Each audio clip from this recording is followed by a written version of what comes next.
You want it to be one way. What? You want it to be one way. Man, I don't You know want it what to you... be one Man, way. stop! Stop saying that. But it's the other way.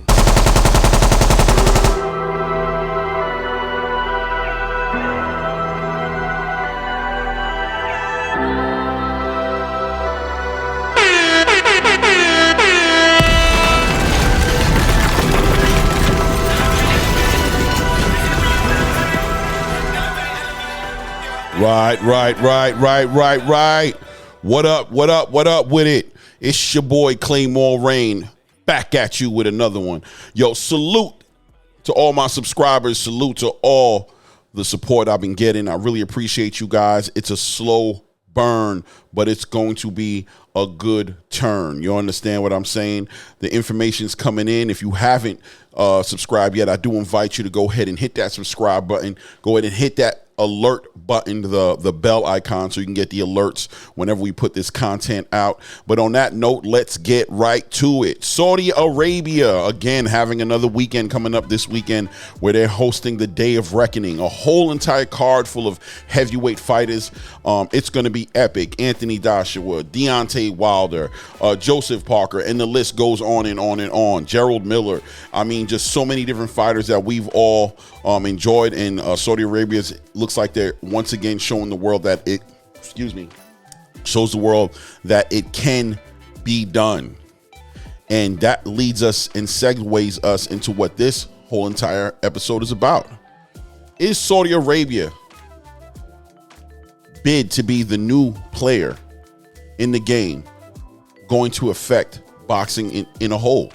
How does it affect boxing in a whole? And what do I mean by boxing in a whole? I mean Al Heyman. I'm talking about Oscar De La Hoya. I'm talking about Eddie Hearn. I'm talking about all the big guns that host the biggest fights, that manage these fighters, the Bob Arums of the game, the Top Ranks, the zones, the PBCs, the GGB, the whole entire shebang, the Golden Boy. How do these promoters compete with a bank account like Saudi Arabia? Saudi Arabia started this, let's say, about in 2019. I mean, even back in 2014, they did things, but in 2019, they hosted the trilogy fight in between, not the trilogy, the rematch between Anthony Joshua and Andy Ruiz, paying these fighters top dollar to fight there. Then they went ahead and invested into the PFL and gave the PFL money to go ahead and buy out a mixed martial arts company called Bellator, which was the UFC's #1 top competitor. Put them in a position to bid and pull in Francis Ngannou, offer him a huge package deal where Francis Ngannou was able to go ahead and do mixed martial arts with the PFL, but also come up to boxing and compete with Tyson Fury. Supposedly, these Tyson Fury walked away about $10 million, and so did Francis Ngannou walked away with about $10 million. Tyson Fury walked out with however many more millions, probably like $20+ million for that fight. Now today, bringing in Anthony Joshua, Deontay Wilder, bringing every heavyweight that you can imagine except for Tyson Fury and Alexander Usyk for another star-studded blockbuster event. And supposedly Saudi Arabia was involved in this $20 million offer that Eddie Hearn supposedly had access to, that he was offering to Gervonta Tank Davis to fight Devin Haney. And the question has to be, what and how is the rest of the industry going to react to the way Saudi Arabia is approaching this business model, this business called boxing, paying fighters top dollars to assure that the best fight the best? And it seems like Saudi Arabia is very interested in those big fights, not just any fights. They want to put real game opponents against each other and show the world that boxing is still here. What does that look like for the rest of these organizations who up until now have found it easy and comfortable to give fans fights that fans aren't really calling for? Let's be honest. Everybody get out your feelings. That's what we've been dealing with. When you look at the way Gervonta Davis has been fighting fighters we don't want him to fight.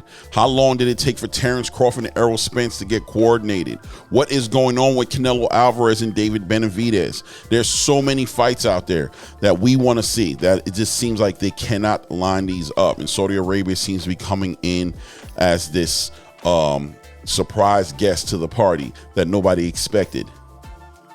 Interesting to say the least. Well, going into this weekend right now, we're going to see Anthony Joshua fighting Otto, I cannot remember his last name, and Deontay Wilder are fighting Joseph Parker. And supposedly a deal is supposed to be in the air where if the winner of Anthony Joshua, they're expecting to win, and they're expecting Deontay Wilder to win because the goal is to have both of them fight each other, and supposedly offering both of those guys in the range of $100 million a piece to fight.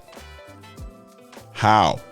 I ask again, how do these other promotional companies compete with that?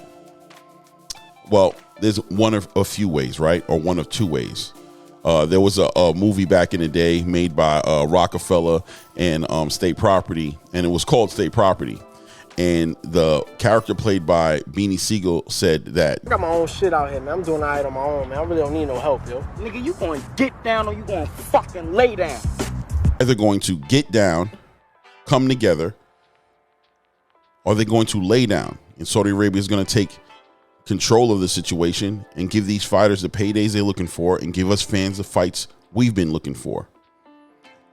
You guys got to do your research for yourself and see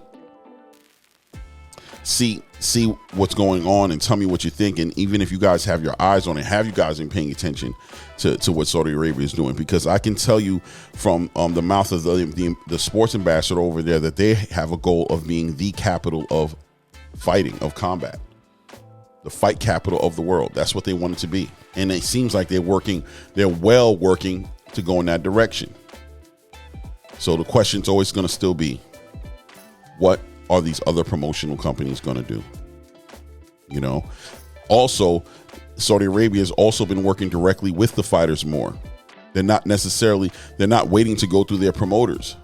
So if the promoters are, being hard headed and they don't want to cooperate, they're going to go directly to the fighters, and they've done it. They've done it to where some of the promoters have just had to go for the ride. So it's just going to be a different conversation in the coming years, and that's why I'm very confident in 2024 being a year where we're going to see a lot more of the best fighting the best.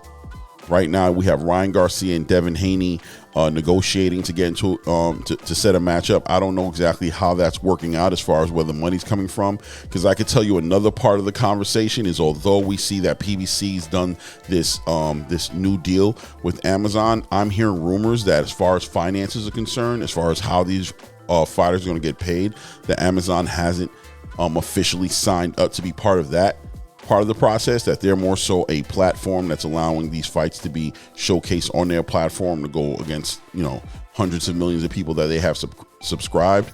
And I haven't heard about how they plan on getting the money. I've even heard rumors that Al Heyman is going to be paying these fighters directly out of his pocket. Once again, not competing with the Prince of Saudi Arabia. Let's be honest, not competing.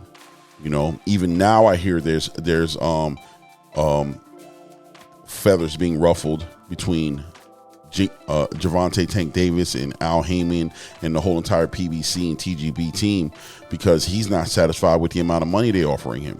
And why would he be satisfied when somebody just knocked on his door the other day and said they had $20 million guaranteed up front to offer him to fight his nemesis?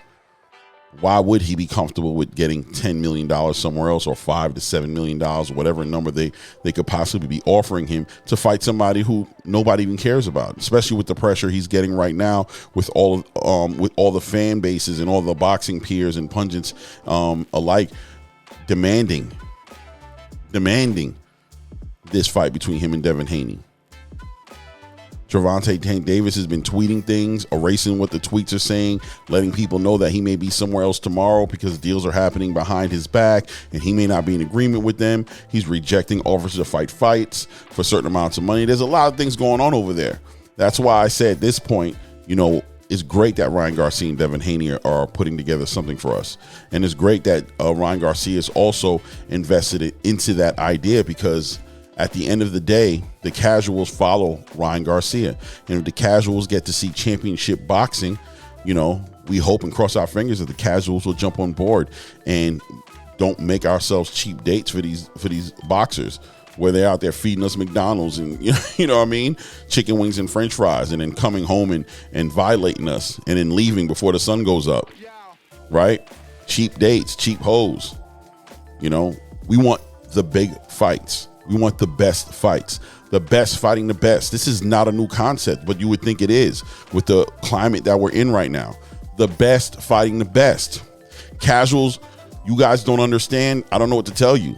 This is not about watching your fighter fight. This is about your fighter fighting the best fighter out there, so we can get the entertainment, so we can see history being made. Championship belts and all, everything's included. You know, Anthony Joshua was in an interview on Seconds Out. Shout out to Seconds Out, stating to the host of Seconds Out, I can't remember what his name is, but the host asked him about him fighting Deontay Wilder. What was the most important thing to him after this fight? You know, how likely is he fight Deontay? What's more important, championships or fighting Deontay? And he said, well, if you're putting championships in the conversation, I would always go for a championship fight to get it to be heavyweight champion of the world before I fought Deontay Wilder to be fighting him.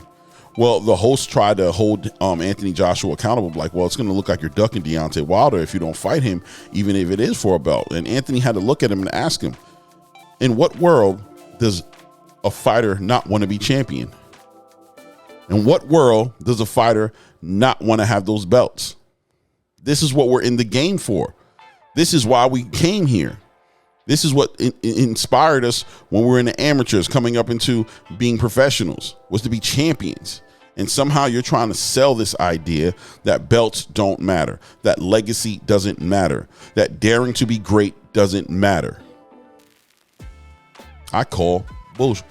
I was about to curse. I'm trying not to curse no more on my videos. I call BS. I call BS.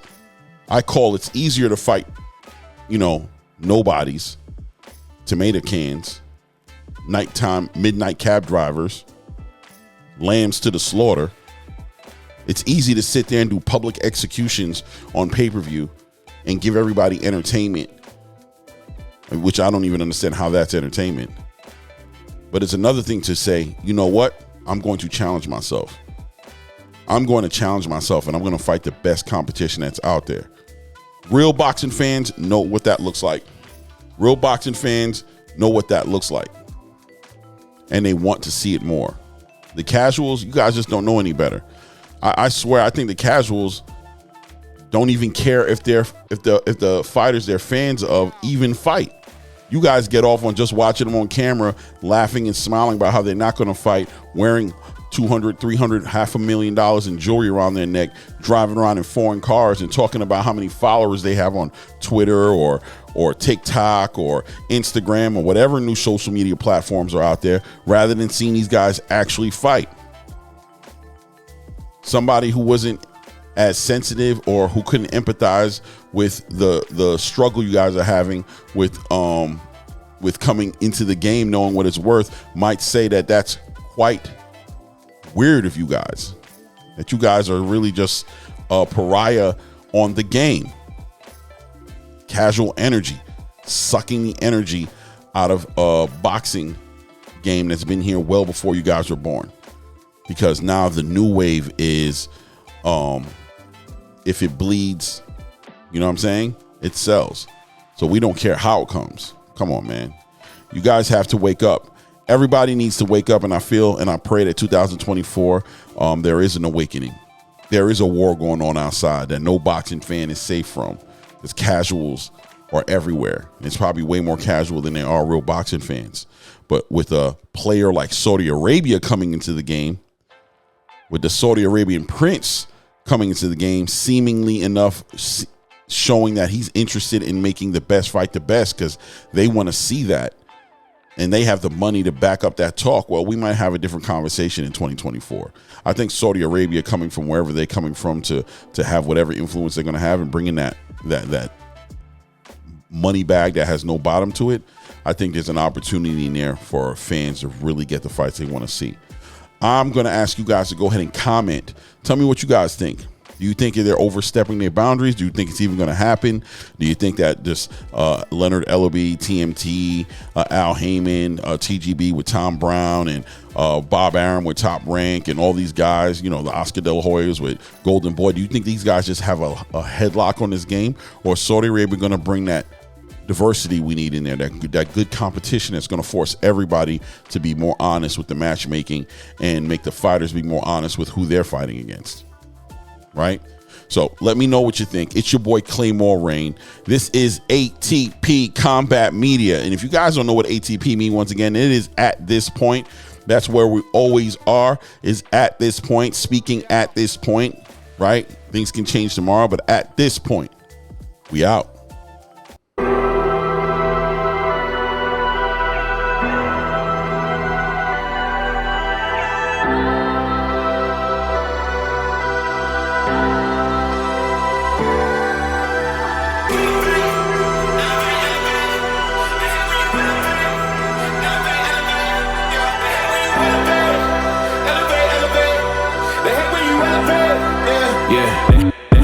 They hate when you elevate. The second of losses, I'm handing them out, yeah, I had to go delegate. It feel like I'm floating, I'm lost in the moment, I swear I could levitate.